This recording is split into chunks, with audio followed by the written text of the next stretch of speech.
I was the executive director of the Rape Crisis Program in Augusta and represented the Maine Coalition Against Sexual Assault on WELAC, the Women's Legislative Agenda Coalition, and it was my legislative work with WELAC that introduced me to the incredible work that was being done by the Maine Women's Lobby.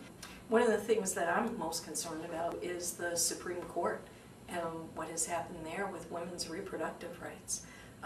That we very much need to not become complacent and take for granted our freedom to make choices about our own reproduction.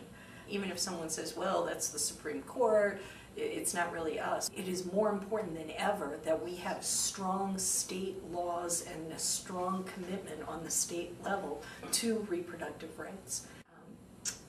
The Girls' Day at the State House was something that started while I was at the lobby, and what it really was a little bit selfish on my part. I had been asked to be one of the organizations to help support one of the first Take Our Daughters to Work Day events in Maine.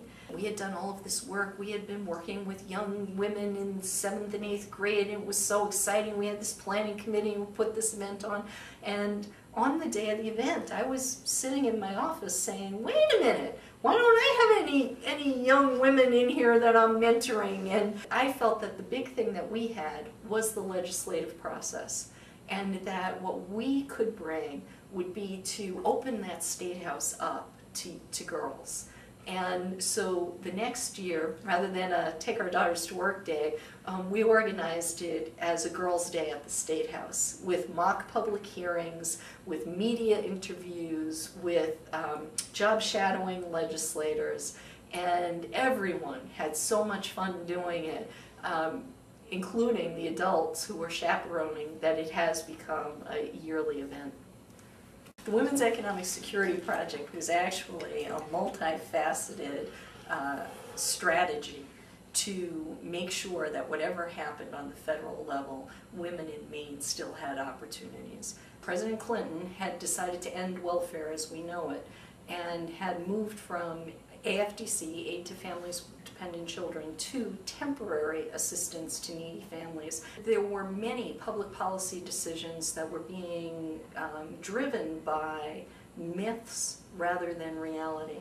So the Women's Lobby, in conjunction with our sister organization, the Policy Center, sent surveys to about 20,000 AFDC recipients. It was a 20-page survey.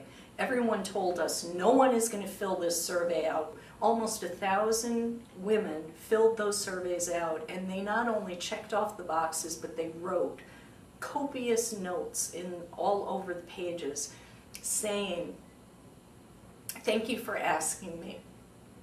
No one has ever asked me what I needed or what my life was like.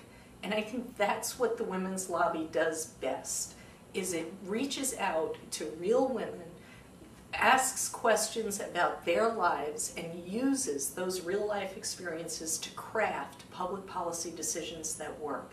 Most of the women had been in the workforce, but because of childcare, transportation, and at that point, health care, because there were no transitional health benefits then, those were the issues that kept women locked in a churning situation in the low-wage job market.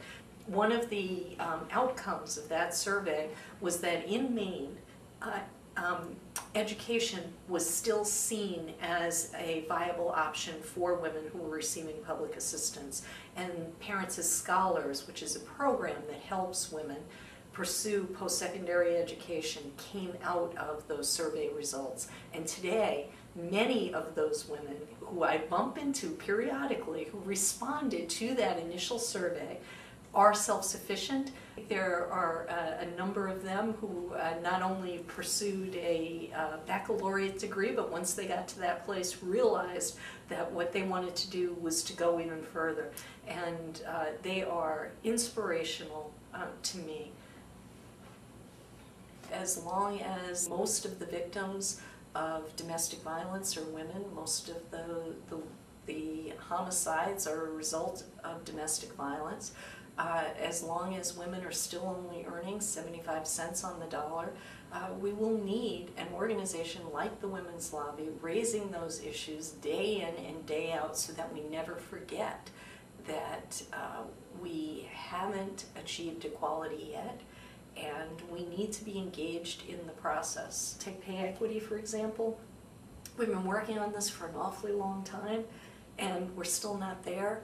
And I know that the lobby never loses sight of that, and will continue to be there and continue to fight for equality in the workplace and everywhere. The best guarantee that any woman in this state has to preserve her rights is to join the Women's Lobby.